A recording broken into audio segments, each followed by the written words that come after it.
Allah, Ya Allah, we are your servants, Ya Allah, Ya Allah, Ya Allah. بسم الله الرحمن الرحيم. الحمد لله رب العالمين، وصلى الله وسلم وبارك على عبده ورسوله نبينا محمد وعلى آله وصحبه أجمعين. أما بعد, dear brothers and sisters in Islam, Assalamu alaikum wa rahmatullahi wa barakatuh. We are still discussing an important issue which is part of the basics to all Muslims, and that is the gravity and seriousness of the major sin of killing. We talked about how serious it is to kill a Muslim. We talked about how serious it is to kill a non-Muslim.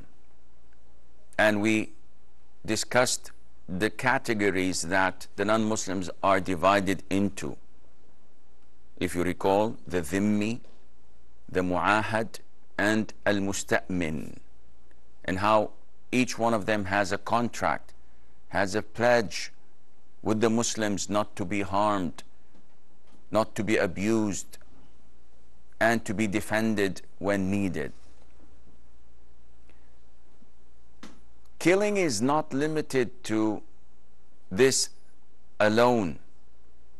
Islam, though prohibits even joking about it, as in the hadith we mentioned earlier, that when a Muslim points at his brother with a piece of iron, whether it is a knife, an iron rod, a pistol, a rifle, then the angels would curse him until he puts it down. Even if he was his sibling, his brother from his mother and father, even if he was joking, he will still be cursed by the angels. And when you look at nowadays media, you find that Hollywood and the film industry praises killing.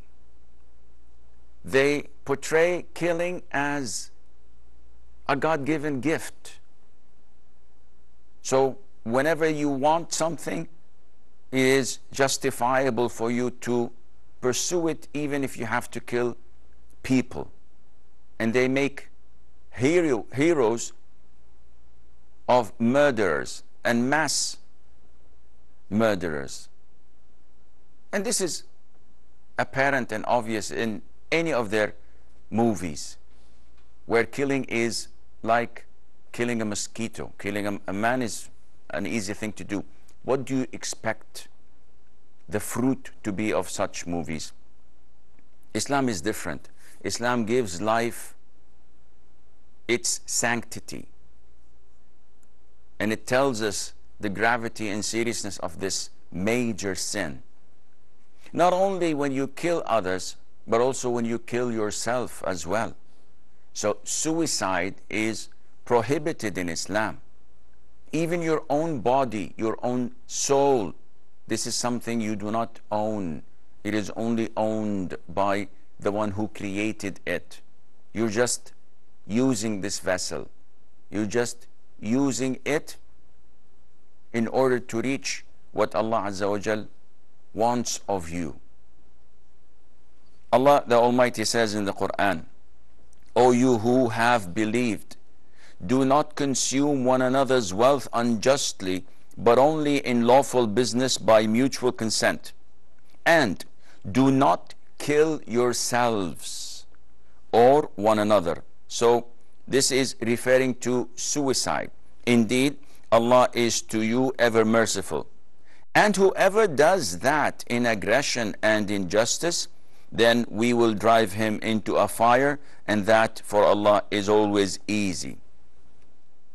The Sunnah of the Prophet ﷺ explains this further. The Prophet said, ﷺ, whoever kills himself in this life, he will be tortured and tormented with it on the Day of Judgment. And in a clearer hadith, the Prophet said, ﷺ, and this was reported by Bukhari and Muslim, which gives it the highest level of authenticity. The Prophet said, alayhi salatu wasalam, the hadith is narrated by Abu Hurairah. He says, whoever throws himself from a mountain and kills himself, he is in hellfire, throwing himself in it for eternity, forever, for eternity. And whoever drinks a poison and kills himself, he's in hellfire, drinking it forever, for eternity. And whoever kills himself with a piece of iron, referring to a knife, a bullet, then he is doing this to himself in hellfire forever, for eternity. The Arabic word for three cases, khalidan, mukhalladan, fiha abada. Now this is a serious offense. So no matter what the circumstances are, killing yourself is totally prohibited.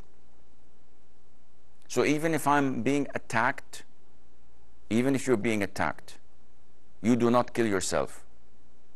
Hypothetically speaking, may Allah Azza wa Jal save us and all the Muslim Ummah from such punishment or atrocities or even inflicted crimes. If a woman were to be raped, she is not to kill herself, because what is happening to her is a crime that she did not have anything to do with. Killing herself is even worse crime, and she took her own life with her own hand. Suicide is totally prohibited in Islam, and the worst type of suicide is the type that people call it in the cause of Allah. We hear nowadays people saying that there is something called as suicide missions, and they claim that this is part of martyrdom in the name of Islam, and this is false and incorrect, and those killing themselves will be the first to go to hell, because the Prophet ﷺ stated this. And I would always follow the Prophet ﷺ over any Tom, Dick or Harry. We're Muslims. If you recall the first and second and third episodes of this program in the first 3 days of Ramadan, we talked about the principles of our Aqeedah, and that whatever comes from the Prophet ﷺ has to be embraced, even if whims, desires, analogy, a sheikh, or whatever revelation one claims go against the prophetic teachings. We cast this all in the trash can and we abide by the hadith of the Prophet ﷺ. So if someone says, no, killing yourself, bombing yourself and taking the life of 5 or 10 soldiers is a good thing, I would say, Akhi, I would not take what you're saying, because I have the hadith of the Prophet ﷺ. And when you and I stand in front of Allah on the Day of Judgment, I have my proof of His messenger telling me that killing yourself is a crime. What do you have? So those who blow themselves up, those who put a bomb in their luggage and take an airplane and kill the civilians, what are they doing? They're committing suicide. They will be the first to go to hell. But let that be aside. Even if they don't go to hell, what they're doing, is it serving Islam? Is it making people come into Islam? Or is it tarnishing the reputation of our religion? Definitely it is tarnishing the reputation and making people consider Islam to be violent. This is not the teaching of the Quran, nor the teaching of the Sunnah. So why do you accuse Islam of it? If a lunatic, Anders Breivik in Norway, kills 77 in a mass shooting and injures over 200, nobody claims that he's Christian. He's just a lone wolf, a right wing, a white supremacist, but nothing to do with religion. But when a gay wannabe makes a mass shooting in the Pulse nightclub in Florida, they accuse Islam of it. He's gay. He's mentally sick. He has no affiliation to Islam. So mass murderers are not affiliated with Islam. Those who blow up themselves and kill themselves, even if they do this to an army convoy, for example, even this is not permissible, because they have killed themselves. It's different when you carry your rifle and you shoot the enemy forces and they shoot you back. You die because they shot you back, not because you killed yourself. Amir ibn al-Aqwa', may Allah be pleased with him, he was fighting with a Jew, and while they were exchanging blows, his own sword, while trying to shield a blow, hit him, and he died because of that.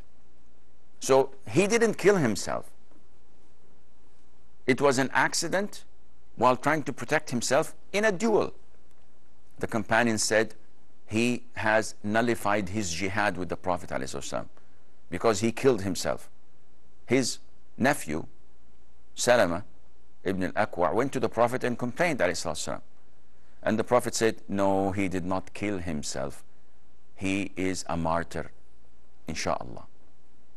The companions thought of someone dying in the process of a duel with his own sword, not because he killed himself, but because it was a mistake, something that was inevitable.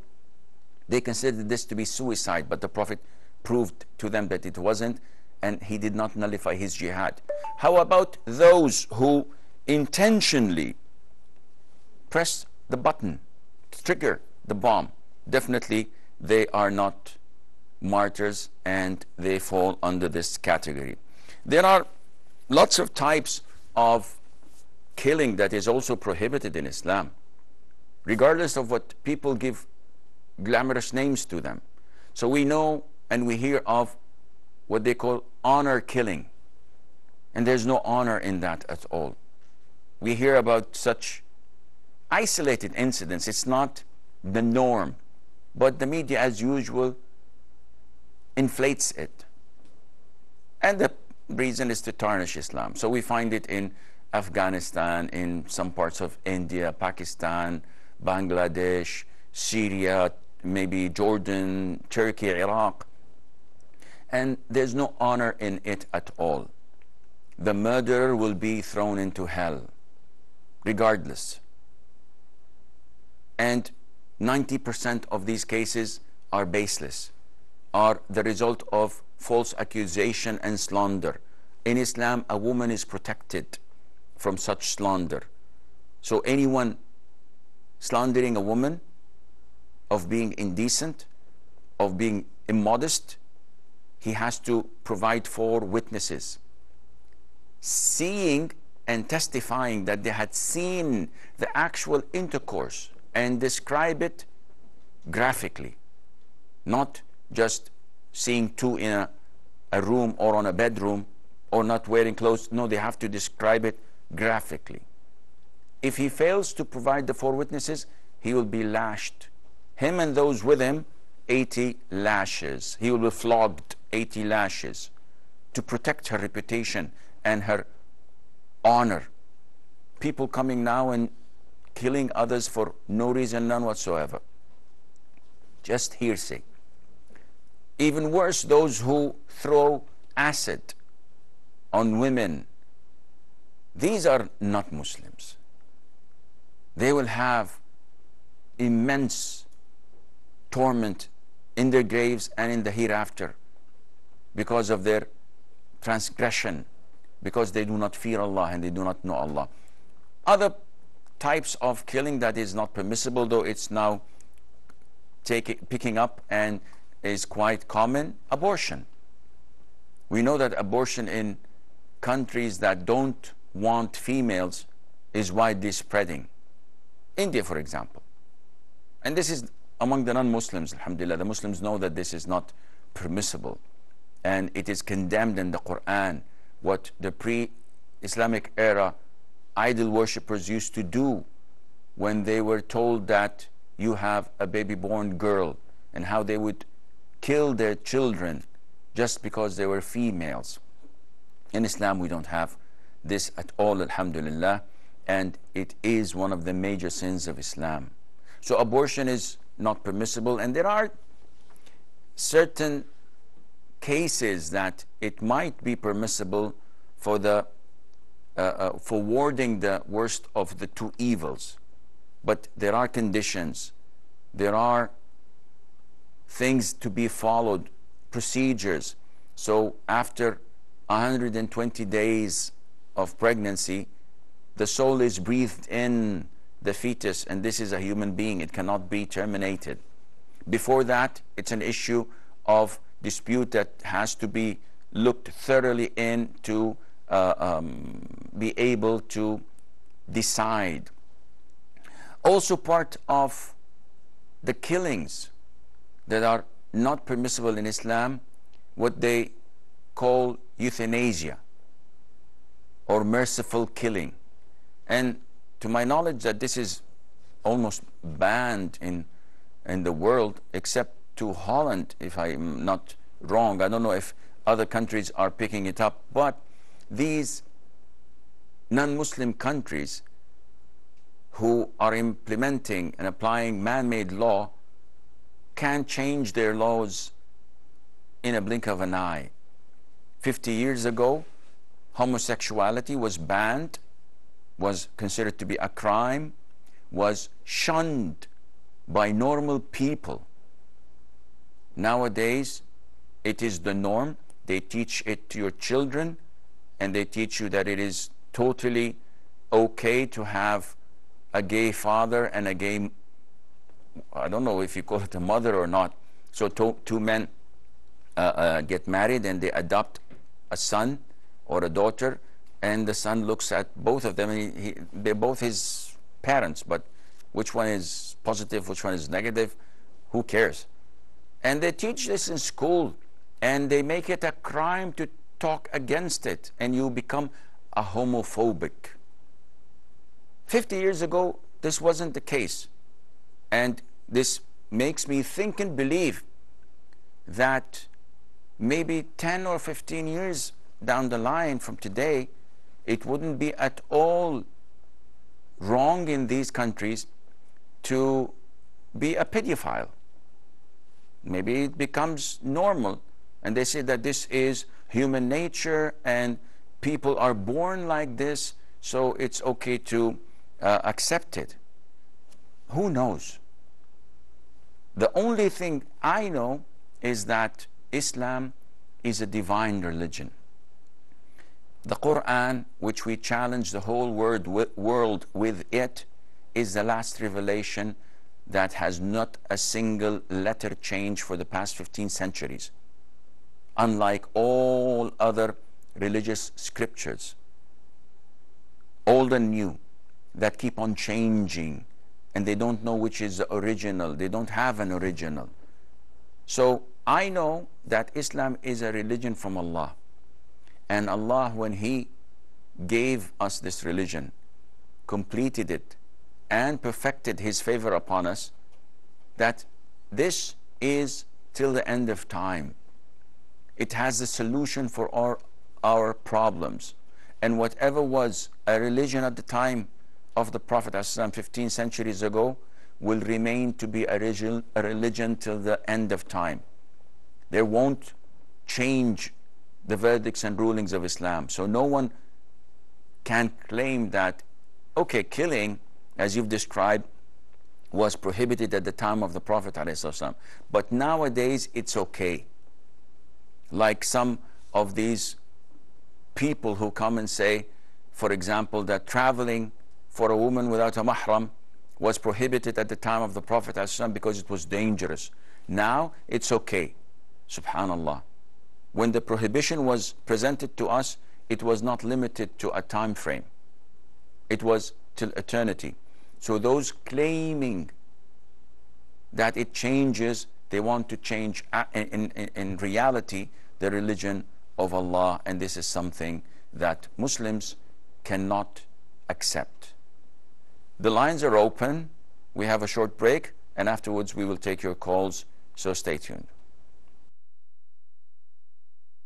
Ya Allah, we are your servants. Assalamu alaikum and welcome back. Abu Sufyan from Abu Safwan from Kuwait. Assalamu alaikum, Sheikh. Salam wa rahmatullah.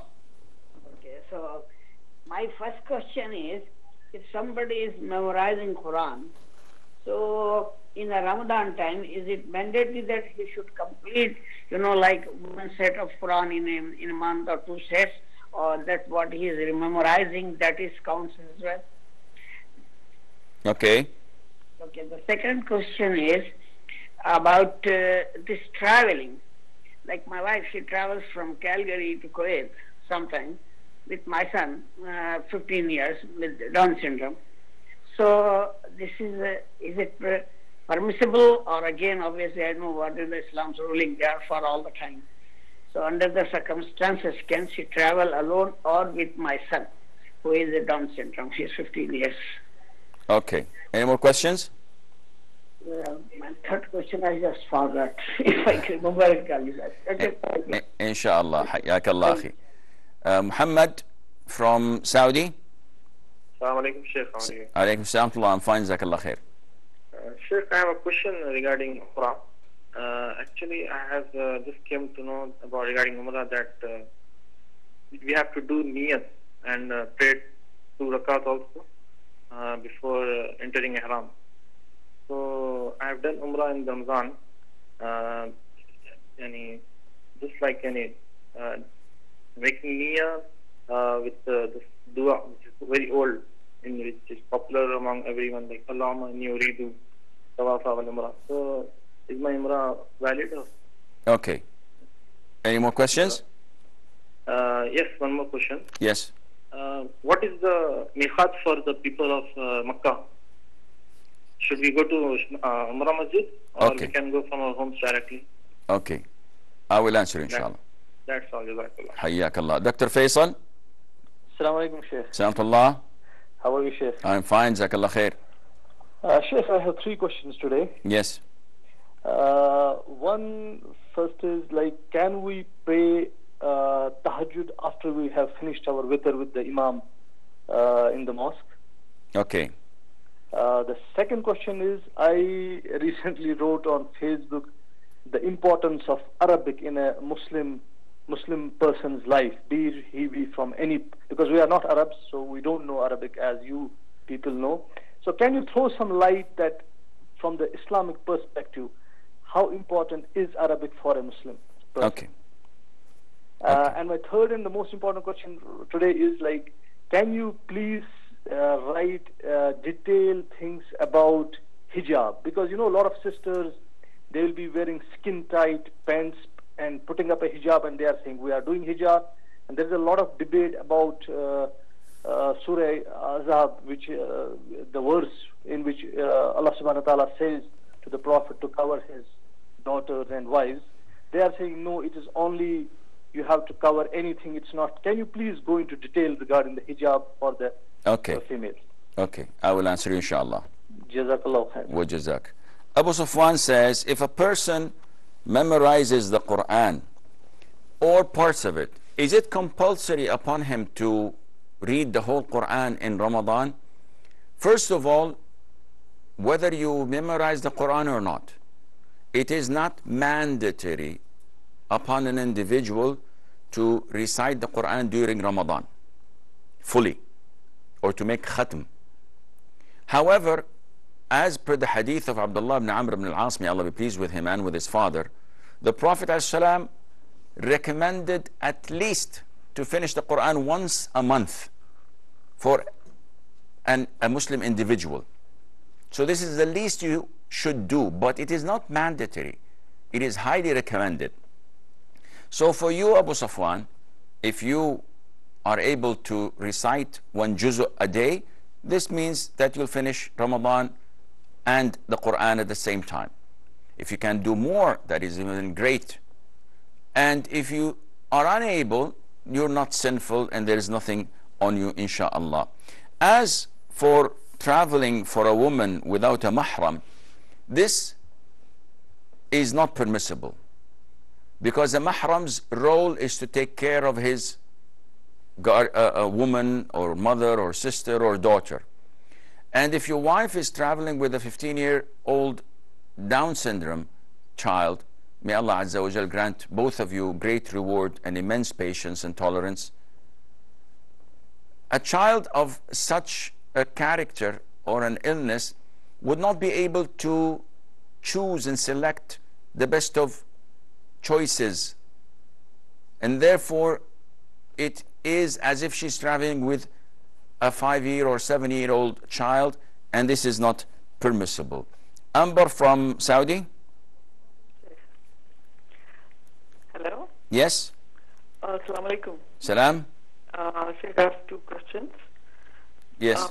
First is, I want to know about the ruling on this, that if, like, I know that Tajweed is important while reciting Quran, but does reciting in your prayer without Tajweed, does it make your prayer invalid? Like, I mean, when you read Surah Fatiha and you are not able to do the 6 counts in, you know, when you said does that make my prayer invalid? Okay, second question. How should I apply the tweet in my prayer? That's what I want to know.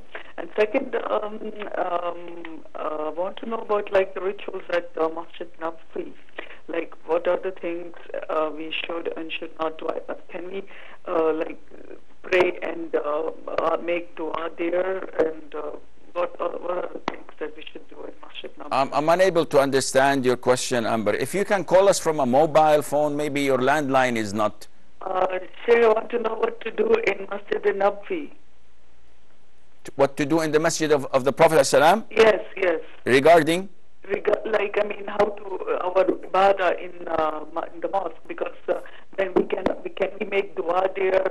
Okay. I mean, will it be shirk or not? I'm just. Okay, I will answer you, inshallah. Hashim from China. Hello, sir. Yes. This is my first time on Huda TV. Thank you so much.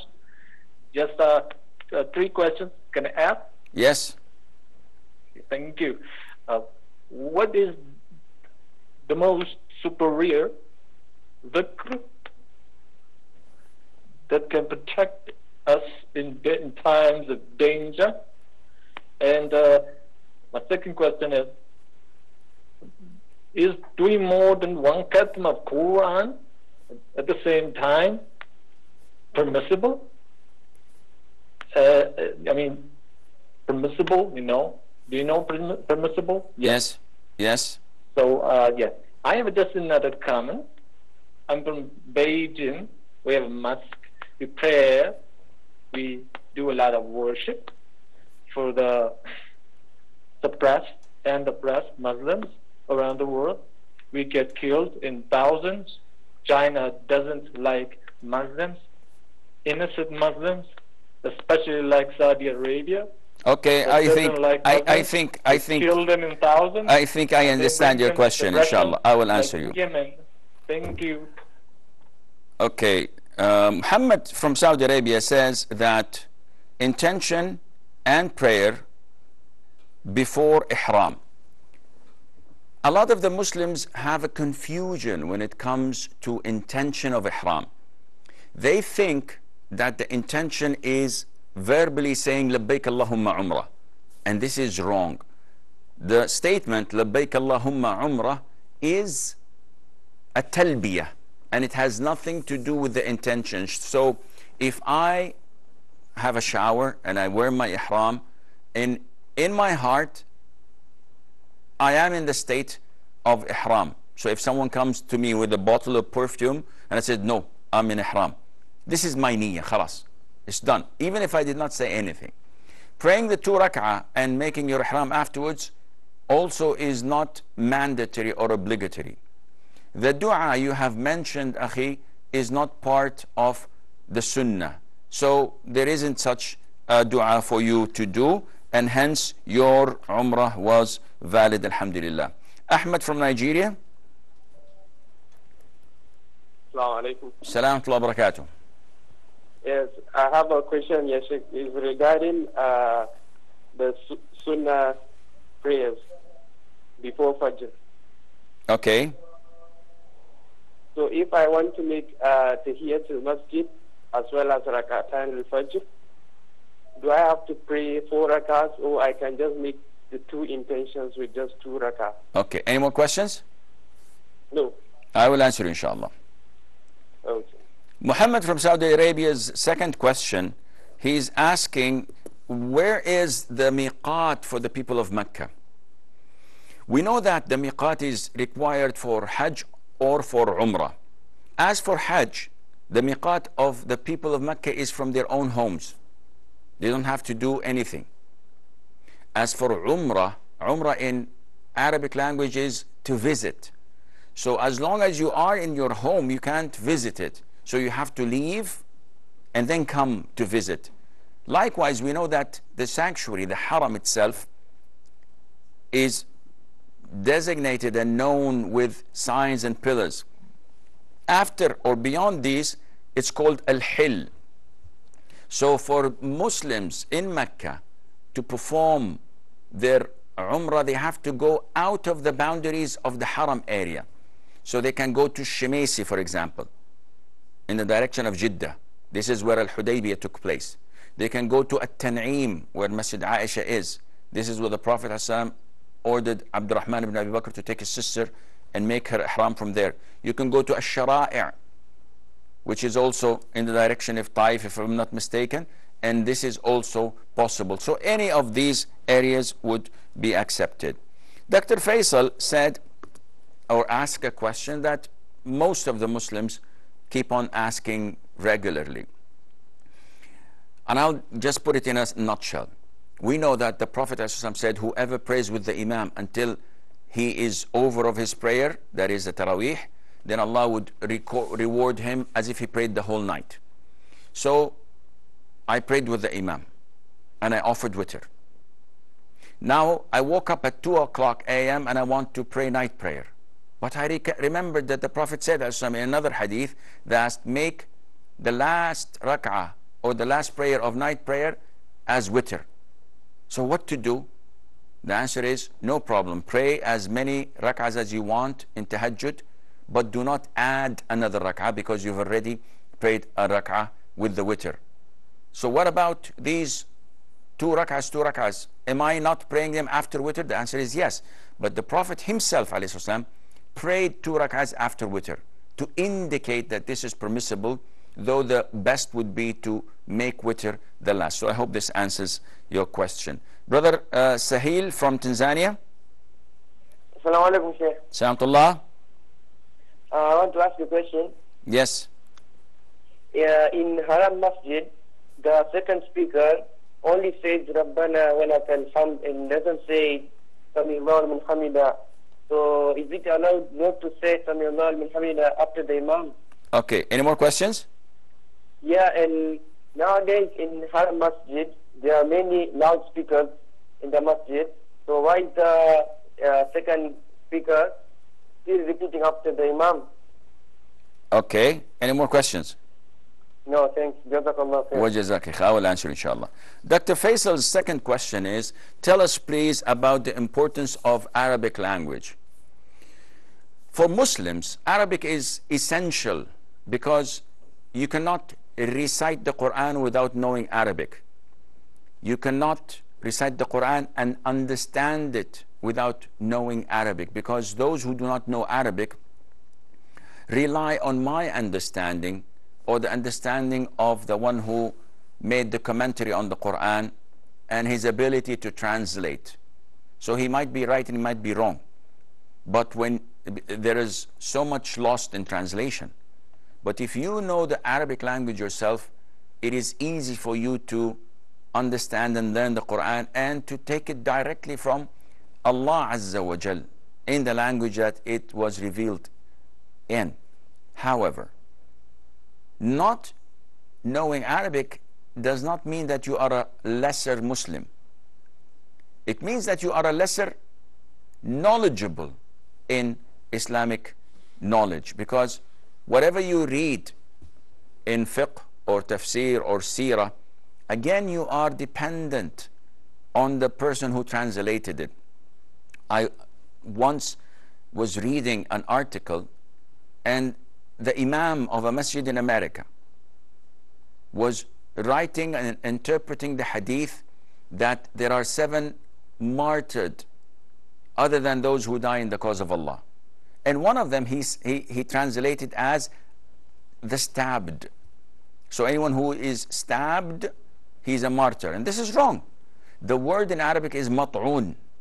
Mat'un has 2 meanings. One, the one who is actually stabbed. And the second, which is the man who has or dies in the epidemic of plague. So the man did not read other hadiths that explained that it was the plague mentioned, and he took the first meaning. So again, those who follow him, whenever they're being attacked, or someone wants to take their wallet and they have a knife, and say, okay, go ahead, stab me, I'd like to be a martyr in the cause of Allah. This is wrong. This was based on the wrong interpretation. So Arabic is good and highly recommended for Muslims. It gives them the common ground to understand the hadith, the Quran, and all the other Islamic sciences, but it doesn't reduce your level in Jannah, inshallah, if you don't know Arabic. Third question was, can you give us a detailed answer on hijab? Unfortunately, this is not the appropriate time to give. I could give you a lecture, and there was, and there is, inshallah, still on YouTube, if you visit my channel, there was a very summarized discussion between Sheikh Abu Usama al-Dhahabi, may Allah Azza wa Jal protect him, of Birmingham Green Lane Masjid, and myself over the issue of hijab. And it would maybe be beneficial for you to go through it, and this may give you some help. Amber says, if I don't recite the Quran, especially the Fatiha, with tajweed, does this nullify my Fatiha and my prayer? The answer is no. So even if I say غَيْرِ الْمَغْضُوبِ عَلَيْهِمْ وَلَا الضَّالِّينَ, the recitation is totally true and accepted and valid, and there's nothing wrong in that. She said, in the Prophet's masjid, what types of ibadah should we be performing there? It is like any other masjid. You can make dua, you can pray, you can recite the Quran, you make dhikr. So there is nothing specific to the masjid of the Prophet ﷺ. Then we have Hashim from China. He's our frequent liar, so I'll skip his questions. Ahmed from Nigeria says that regarding the sunnah of Fajr. Now, the Prophet said ﷺ in a hadith, بين كل أذانين صلاة, between the adhan and the iqamah there is a prayer of 2 rak'ahs, that is. And he repeated that, and then he said in the third time, to whomever wishes. So it's highly recommended, but it's not mandatory. So between adhan and iqamah of dhuhr, we have no problem. Asr, we have no problem. Maghrib and Isha, we have no problem. Now when it comes to Fajr, there is a hadith that was reported in the Sunan that the Prophet ﷺ said that there is no prayer between adhan and iqamah of Fajr except the 2 rak'ahs of Sunnah. So now I'll give you 2 scenarios.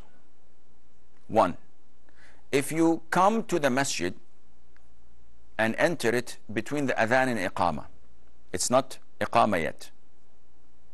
We know that you cannot sit down before you pray 2 rak'ahs.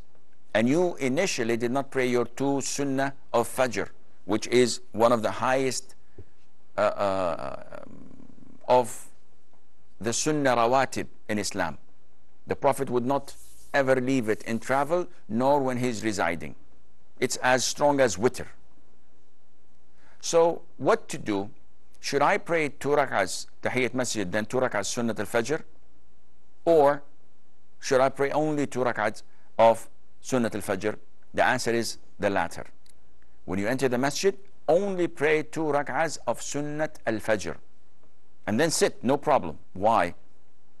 Because there is no specific prayer for greeting the masjid. The Prophet said that when you enter, do not sit until you pray 2 rak'ahs. Any 2 rak'ahs, even the fard would do. So by praying 2 rak'ah of Sunnah, you've done your job and duty. Second scenario. If the adhan was called and I prayed 2 rak'ahs Sunnat al-Fajr in my home as it is the Sunnah, and I came to the masjid, in this case, I'm not allowed to sit until I pray 2 rak'ahs greeting the masjid, so I may pray that, and Allah knows best. Musa from Chad. Yes. Listen to me from the phone and mute your television, please. Okay. Okay. So my question is. You did not mute your TV yet. Okay, let me move and switch.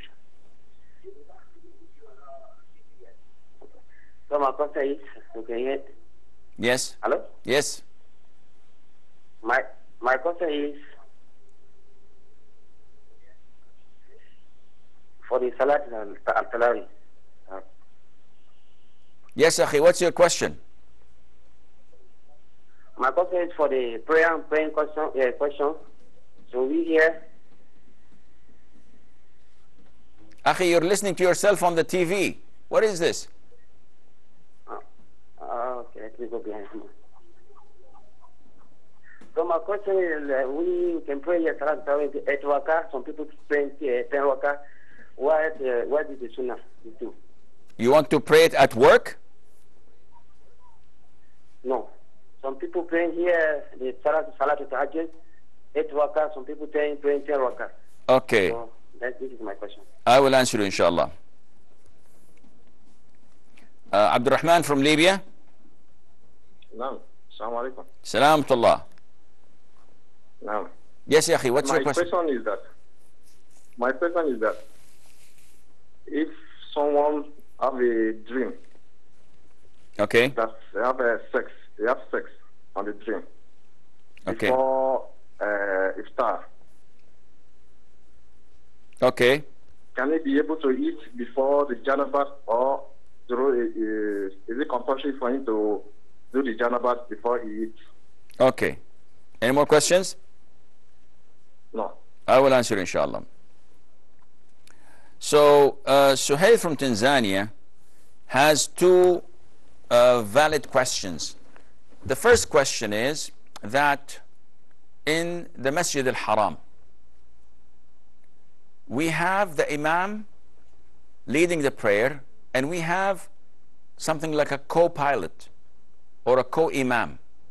So whenever the Imam says Allahu Akbar, the co-Imam or the Mu'adhin, that is, relays this and says Allahu Akbar. When he says Sami Allahu liman hamidah, the Mu'adhin says Rabbana wa lakal hamd. So Suhail is saying, why isn't he saying Rabbana wa lakal hamd, repeating it? The majority of schools of thought say that only the Imam or a person praying alone on his own are to say Sami Allahu liman hamidah, Rabbana wa lakal hamd. So they say both. If I'm not mistaken, the Shafi'i school of thought, and I might be wrong, say that even the person praying behind an Imam, al-Muqtadi or al-Ma'mum, he has to say himself Rabbana Sami Allahu liman hamidah, repeating it. But the majority say no, this is not needed, because the Imam is saying Allah will respond to those who praise him. So you should not say it again, but rather praising Allah by saying Rabbana wa lakal hamd. Now, his second question is related to why do we have the Mu'adhin repeating behind the Imam? This was done at times when they did not have loudspeakers. So they carried on this tradition where there were not only the mu'adhin, like 10, 15 rows behind the imam, the mu'adhin's voice would reach to the end of the 15th row, for example, but not more. So one in the 15th row would also raise his voice so that 15 rows behind him would be able to relay and follow. So he's saying that now with loudspeakers, why why they do this? Why do they do it? The answer is, I don't know. I personally believe that this is wrong, and this is affecting the mu'adhin's prayer, because there is no reason, none whatsoever, to do it, and the whole of Mecca hears the voice of the mu'adhin. Musa from Chad says, Taraweeh prayer, is it 8 or 20? There is no limitation to it. The Prophet had never said, alayhi salam, only pray 11. Mother Aisha said that he never exceeded, may Allah be pleased with her, but in other hadiths, she herself said that he prayed 13, not 11. So Ibn Abbas said also that he prayed 13. And he never set a limit to it. It's like saying that we can only perform one Hajj in a lifetime, because the Prophet only performed Hajj once. This is not wrong. This is wrong. The Prophet made it open. So you want to pray 11, you want to pray 23, you want to pray 39, up to you. And there's nothing wrong with that. Abdul Rahman's last question says that if a person has nocturnal emission, and this was while he was fasting, now being that he was asleep, meaning that the ejaculation does not affect his fasting. He's not asking about that. He knows this. He says that if I wake up and I am in the state of major ritual impurity, sexual impurity, and iftar, the breaking of fasting, is like a couple of minutes from now, sunset will be due in a couple of minutes, should I go and have a total bath, ghusl, or can I break my fast and afterwards? The answer is no. It's very easy. You can break your fast, eat, do whatever you want, but before you go to prayer, you go and have your total bath. And with this, we come to the conclusion of today's episode. Until we meet next time tomorrow, I leave you fi amanillah. Wassalamu alaikum wa rahmatullahi wa barakatuh. I am a Muslim, Quran is my guide. I hear the calling of them, with it we unite. We are special only if we follow his light. The way of Muhammad, calling to paradise. Ya Allah, Ya Allah, we are your servants, Ya Allah. La ilaha illallah, Muhammad